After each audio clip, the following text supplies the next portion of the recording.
Ini webinar yang akan saya sampaikan di pagi ini masih ada kaitannya ya, inline dengan puasa, terutama untuk yang berkaitan dengan mencegah anemia. Jadi, seberapa penting sih gizi untuk cegah anemia dan dehidrasi saat bulan puasa? Nah, tentu hal ini bertujuan untuk meningkatkan stamina sehingga ibadah juga jadi maksimal. Kita ketahui dulu nih, kenapa sih kita harus mencegah ya dehidrasi dan juga mencukupi kebutuhan hidrasi kita selama berpuasa. Karena memang puasa ini kita kan terbatas jam untuk mengkonsumsi makanan dan juga minuman. Sehingga kita rentan untuk mengalami dehidrasi. Nah, kecenderungan kita itu kalau misalnya buka puasa yang diduluin itu biasanya oke ada air ya, air tapi air-air yang di takjil, lalu juga di buah-buahan, itu pun belum tentu buah yang kadar airnya tinggi gitu. Syukur-syukur teman-teman bukanya ada melon, ada semangka, nah jadi kan kadar airnya juga tinggi. Tapi kadang juga enggak. Nah, padahal kebutuhan air kita walaupun lagi puasa ataupun enggak puasa itu sama, 2 sampai 2,5 liter per harinya. Nah, kenapa sih air ini penting sekali? Karena komposisi air ini merupakan penyumbang persentase yang paling besar dibandingkan dengan massa otot, massa lemak, tulang, dan lain-lain yang ada di manusia. Baik laki-laki maupun perempuan, dia mempunyai range 60-65% komponen tubuhnya itu merupakan air. Nah, kalau misalnya kita bedah lagi nih, kita pecah lagi, ternyata organ-organ lainnya pun dia tersusun oleh air. Misalnya, di sini otak. Otak ini 83%-nya merupakan air. Lalu ginjal sama, 83%-nya merupakan air. Bagaimana dengan paru-paru? Kalau paru-paru 85%. Sedangkan darah kan dia komponen yang cukup banyak juga ya di dalam tubuh kita. Nah, ini 94%-nya tersusun atas air. Untuk otot 75%, lalu jantung 75%, dan organ mata kita sebesar 95%. Jadi inilah alasan utama kenapa kita nggak boleh kekurangan minum, nggak boleh kekurangan cairan. Karena secara basicnya sendiri tubuh kita ini komponen paling besarnya terdiri dari air. Kita kenalan dulu ya sama keseimbangan. Keseimbangan air. Bentar. Keseimbangan air pada tubuh orang dewasa. Jadi di sini ada tabel ya. Ini adalah ilustrasi di mana ada yang namanya input dan juga output. Input ini adalah air yang kita peroleh ya, atau air yang kita asup untuk tubuh kita. Nah, ini dia terbagi menjadi 3 kategori. Ada yang dari metabolisme tubuh, misalnya proses respirasi, proses pergerakan sel. Nah, itu dia juga menghasilkan air, atau H2O, tapi jumlahnya hanya 10% atau setara dengan 250 milinya. Lalu air ini 30%-nya bisa kita peroleh dari makanan, misalnya makan buah-buahan, makan sayur-sayuran. Nah, itu kan mengandung air yang cukup tinggi ya, cukup banyak sehingga baik juga untuk tubuh kita. Dan yang terakhir tentu dari minuman. Minuman ini 60%-nya menyumbang kebutuhan cairan tubuh kita atau setara 1,5 mililiter per hari. Ini adalah average intake atau asupan cairan yang umumnya kita peroleh. Lalu selanjutnya, karena di sini ada homeostasis ya atau kesetimbangan, maka nanti air ini juga akan dikeluarkan oleh tubuh kita atau disebut juga dengan urin output. Nah, urin output itu apa saja? Nah, urin output itu dia terbagi menjadi 4 komponen.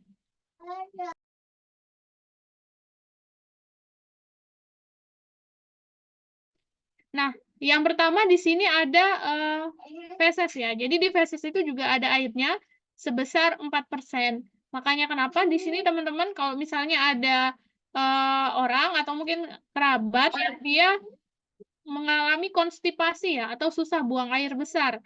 Selain dievaluasi asupan serat pangannya juga dievaluasi asupan cairannya atau minumnya bagaimana gitu. Kalau dia orang yang nggak suka minum, lalu mungkin kurang minum juga, tentu dia lebih beresiko untuk mengalami konstipasi. Lalu yang kedua ada dari keringat. Dari keringat ini 8%. atau setara 200 mili, misalnya kita aktivitas atau kena panas, maka nanti akan lebih banyak lagi ya urin output yang akan, maksudnya cairan yang akan dikeluarkan oleh tubuh kita. Lalu yang ketiga ada insensible loss yang berasal dari paru-paru dan juga kulit. Kalau kulit ini dia ada hubungannya sama keringat atau kelenjar sebasea juga ya. Dan paru-paru ini dari pernafasan, karena ketika kita bernafas itu kita menghirup oksigen, lalu kita menghembuskan karbon dioksida plus H2O. Nah, H2O ini adalah air. Dan yang terakhir, yang paling besar pengeluaran dari output cairan dalam tubuh kita ini adalah melalui urin. Ini 60%-nya. Nah, ini adalah average rata-rata urin input dan cairan input dan output yang ada pada individu. Ketika dikonsumsi, ini air itu dia pada dasarnya akan cepat ya masuk ke dalam lambung dan juga usus. Nah, 90% air ini dia akan diserap di usus kecil bagian atas dan 10%-nya akan diserap di usus besar. Nah, yang 10% ini dia berkaitan dengan proses pelunakan feses gitu ya. Jadi, orang yang minumnya cukup dia nggak akan mengalami konstipasi. Fungsi air ini sebenarnya apa aja sih? Jadi fungsi air ini banyak ya teman-teman. Yang pertama dia akan mengatur suhu tubuh kita. Yang kedua, untuk membantu pembentukan sel dan jaringan tubuh. Yang ketiga, dia sebagai pelarut dan juga media transportasi. Yang keempat, tentu sebagai media eliminasi toksin atau mungkin senyawa-senyawa yang tidak lagi digunakan, sehingga harus diekskresikan oleh tubuh, biasanya melalui urin ya, filtrasinya ada di ginjal. Dan yang terakhir, sebagai pelumas dan pelindung, misalnya pada sendi atau tulang-tulang kita, dia ada bantalannya. Nah, tidak hanya ditopang oleh otot, lalu ligamen, tapi dia juga ada cairan atau air di situ.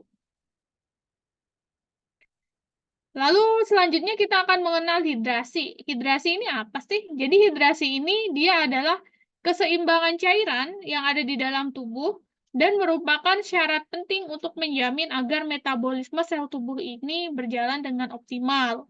Kalau misalnya ada hidrasi, tentu nanti kita ada istilah yang namanya dehidrasi. Kalau dehidrasi berarti dia kekurangan cairan di dalam tubuh yang tentunya jumlahnya besar. Jadi bisa jadi karena dia kekurangan asupan atau kekurangan input atau dia outputnya yang terlalu besar.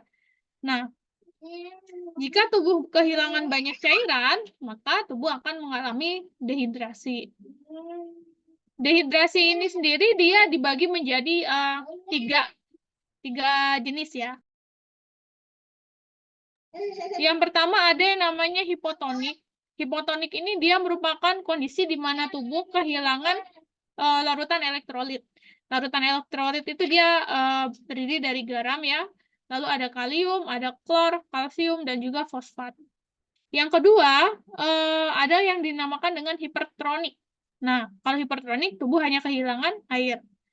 Dan yang ketiga adalah isotonik ya, yaitu tubuh kehilangan air dan juga larutan elektrolit. Kondisi ini yang paling sering terjadi, misalnya pada orang-orang yang puasa tapi dia intensitas kerjanya cukup menggunakan aktivitas fisik yang banyak, atau mungkin outdoor bekerjanya ya, atau lagi panas cuacanya, maka ada potensi kehilangan cairan dan elektrolit dari dalam tubuhnya.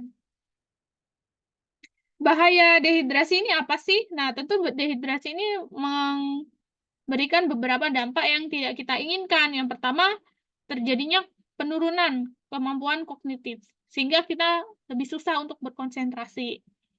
Lalu yang kedua, adanya risiko untuk terjadi saluran infeksi pada saluran kemih. Dan yang ketiga adalah terbentuknya batu ginjal, karena cairan ini dia berfungsi juga nih untuk membersihkan dan juga meluruhkan garam-garam oksalat. Biasanya nih teman-teman di sini yang suka makan-makan oksalat tinggi, misalnya tinggi vitamin C, lalu juga jeroan-jeroan. Nah, itu kan punya potensi lebih sukar ya untuk filtrasi oleh ginjal. Selain itu mungkin juga ada teman-teman di sini yang mengkonsumsi vitamin dosis tinggi, atau mungkin mengkonsumsi obat-obatan tertentu karena mungkin ada terapi medis yang harus dijalani. Nah, ini juga harus diperhatikan asupan minumnya, jangan sampai mengalami kekurangan. Pada dasarnya nih teman-teman, kita ini bisa melakukan pengecekan status hidrasi secara mandiri, atau kita sendiri bisa nih tahu apakah tubuh kita kekurangan maupun cukup ya mengkonsumsi air. Ini yang paling mudah sekali, yaitu dengan memperhatikan warna dan juga volume buang air kecil kita. Jadi kalau mau tahu nih kita cukup terhidrasi atau tidak, kita harus perhatikan warna urin kita. Atau sering dikampanyekan juga ya, atau diedukasikan ke masyarakat, namanya itu istilahnya PURI, atau periksa urin sendiri. Ini dia, ini ada tabel ya, ini tabel indikator warna urin. Jadi kalau misalnya teman-teman ingin tahu apakah tubuh teman-teman di sini sudah terhidrasi dengan baik atau tidak, bisa perhatikan warna urinnya dengan melakukan pembandingan secara langsung terhadap graph atau yang ada di sini ya, indikator warnanya. Kalau misalnya warna urin teman-teman di sini ada di range yang nomor 1, nomor 2, dan nomor 3, maka berarti teman-teman di sini sudah terhidrasi dengan baik. Artinya minumnya sudah bagus gitu ya. Nggak ada yang perlu diperhatikan. Lalu yang selanjutnya adalah kalau misalnya warna urin teman-teman di sini ada di warna 4, 5, 6, 7, apalagi sampai 8 nih. Ini warnanya udah bukan kuning atau orange lagi ya, tapi dia udah ke arah kecoklatan, maka teman-teman harus banyak hal yang dikoreksi. Kalau 4 sampai 5 oke lah. Berarti teman-teman minumnya kurang ya.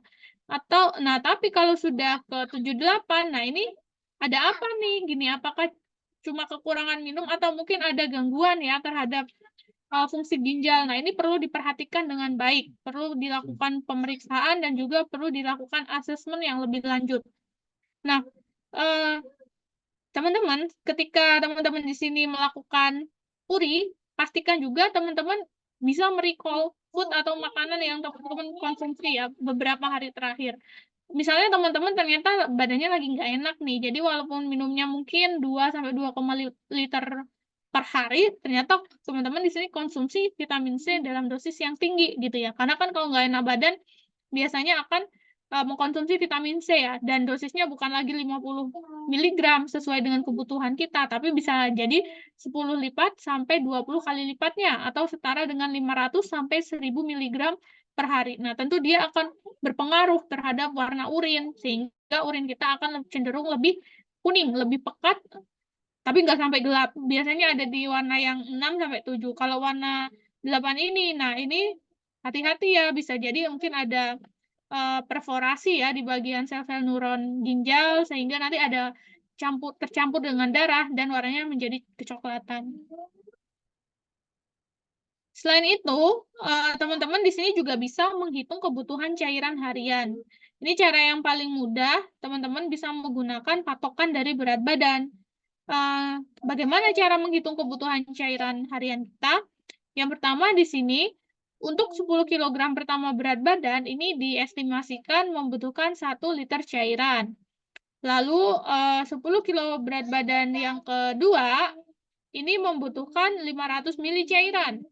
Dan sisanya setiap kilogram berat badan tubuh itu membutuhkan 20 ml cairan. Ini contohnya ketika seseorang memiliki berat badan 50 kilo, maka 10 kilo pertama berat badan itu 100.000 maksud saya mililiter atau 1 liter. 10 kilo kedua 500 mililiter. Nah, ini kan udah 20 ya. Nah, sisanya ada berapa? Ini udah 50 kilo dikurangi 10 kilo pertama dan 10 kilo kedua, maka ada sisa 30 kilo lagi. 30 kg ini nanti akan dikalikan dengan 20 mili sehingga diperoleh 600 ml. Kita total kebutuhan cairan harian ini berdasarkan berat badan, jadi 1 liter ditambah setengah liter ditambah 0,6 liter sehingga diperoleh 2,1 liter atau setara dengan 2100 ml. Nanti kalau misalnya makin berat badannya, maka kebutuhan cairannya juga akan semakin meningkat.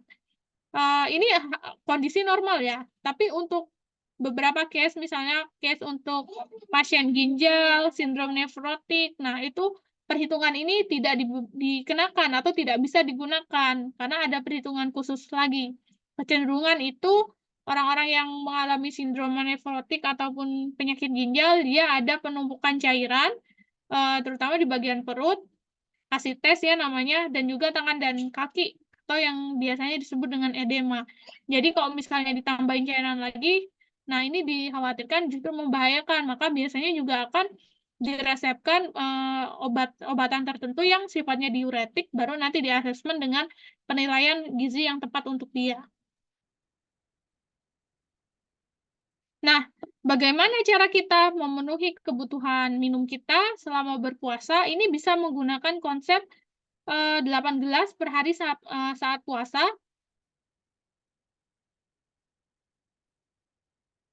Bentar, di mana 1 gelas setelah bangun sahur, lalu 1 gelas selepas sahur, lalu 1 gelas lagi saat berbuka puasa, lalu 1 gelas lagi ketika setelah sholat maghrib, lalu 1 gelas lagi setelah makan malam, dan 1 gelas lagi setelah sholat isya, lalu 1 gelas lagi setelah sholat tarawih, dan 1 gelas lagi sebelum kita tidur.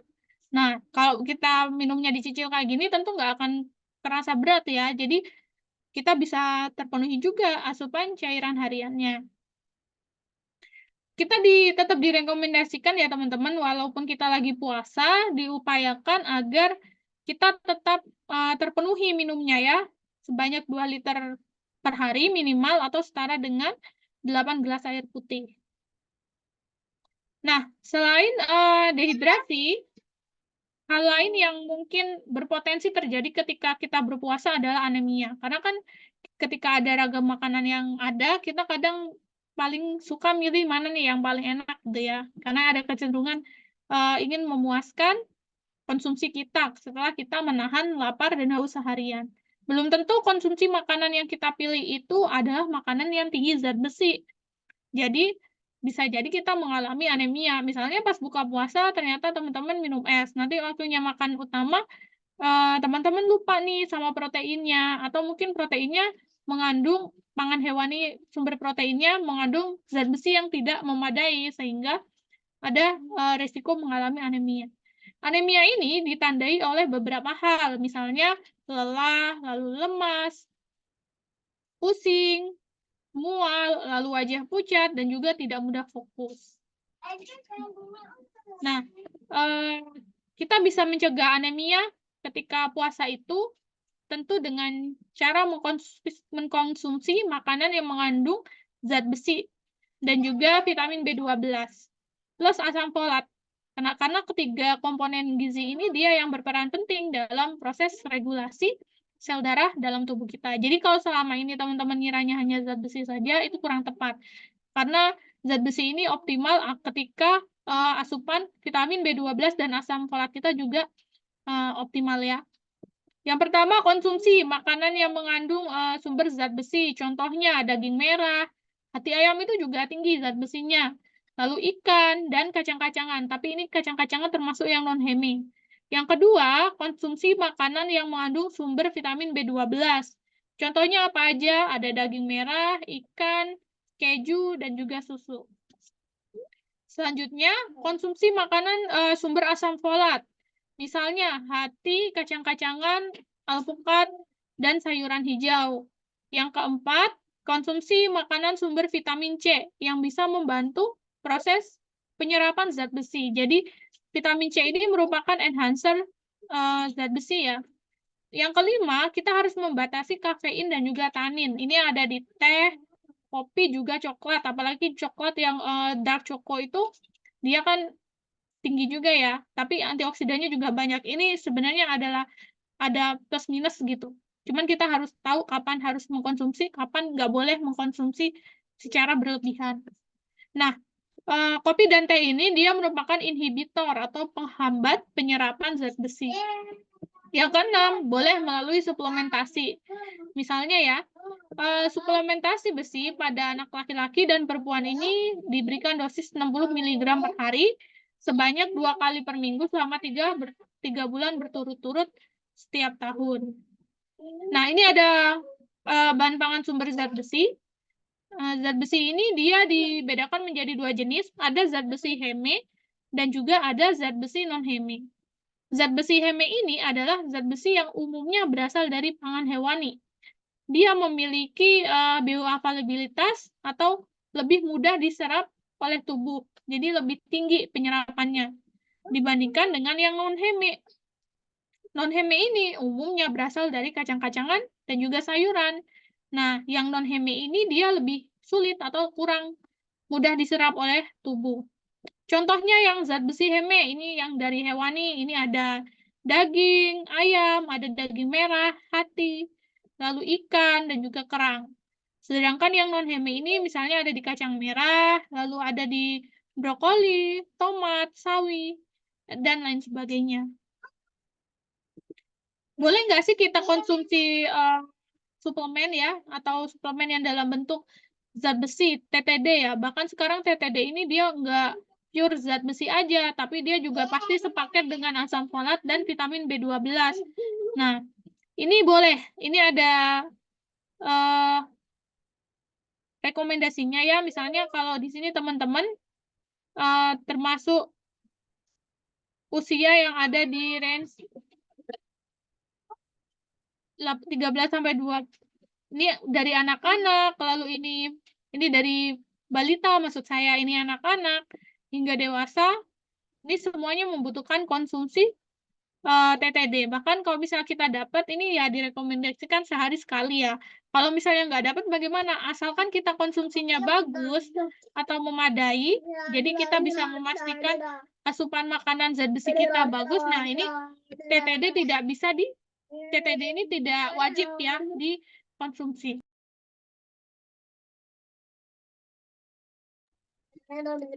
Nah, konsumsi TTD ini manfaatnya apa aja sih? Jadi punya banyak manfaat mulai dari anak-anak, remaja, ibu hamil ya, termasuk juga nanti bayi yang dikandungnya hingga semua individu. Yang pertama pada anak-anak dia bisa meningkatkan kemampuan kognitif. Lalu untuk selain itu juga bisa membantu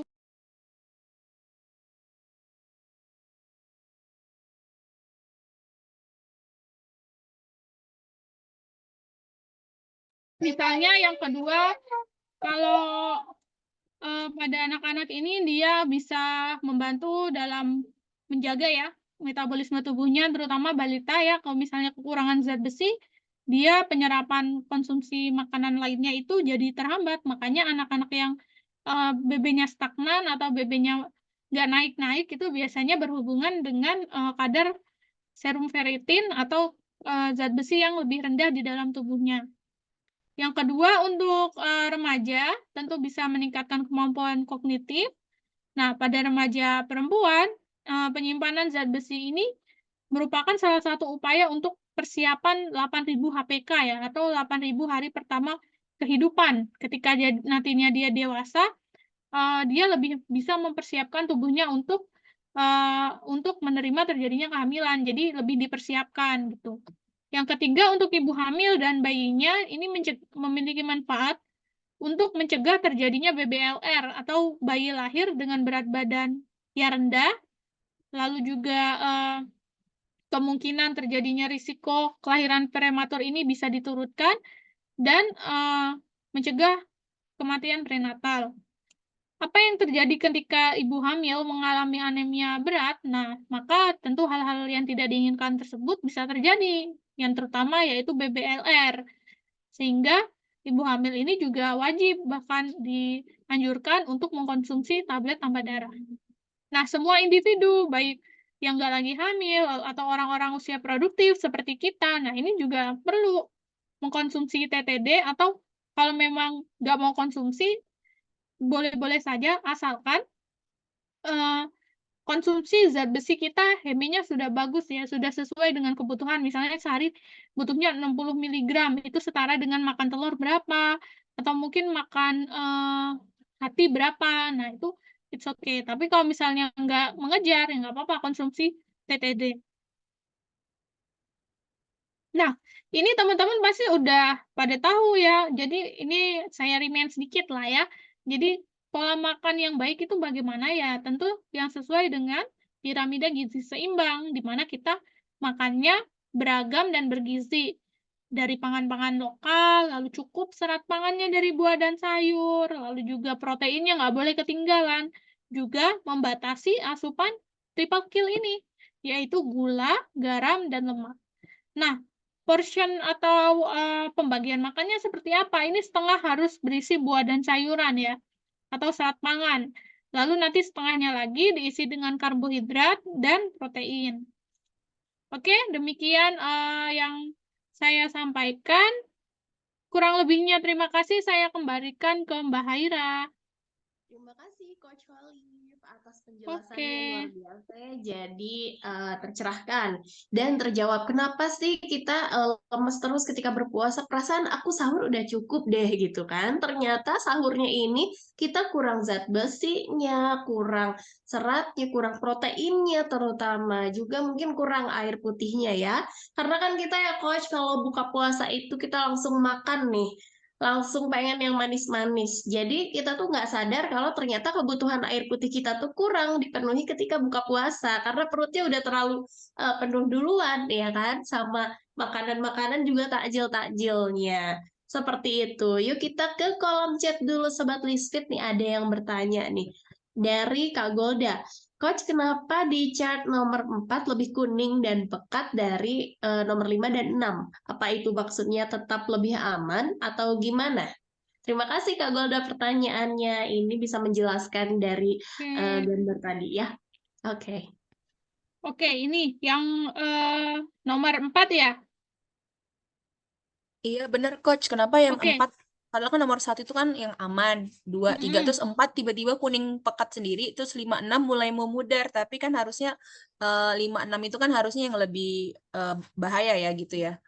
Oke, jadi sebenarnya ini warna kuningnya kuning terang ya Mbak. Mungkin karena pitch-nya kurang bagus, jadi Oh, I warnanya see. cenderung nonjol. Tapi kalau misalnya kita pakai puri, bisa di search di berbagai sumber. Ini kan yang dari Kemenkes juga ada. Nah, itu warnanya semakin ke bawah itu dia kecenderungan akan oranye kecoklatan, sehingga makin ke bawah makin nggak baik. Ini batasnya itu dia sampai nomor 3 sebenarnya ya. Jadi 4, 5, 6 ini dia udah mulai ada resiko dehidrasi. Tapi kalau warnanya udah oranye apalagi coklat, nah itu dia biasanya ada masalah serius. Jadi bukan hanya dehidrasi saja.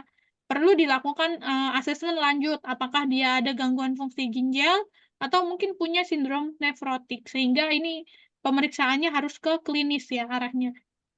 Nefrotik itu apa ya Coach?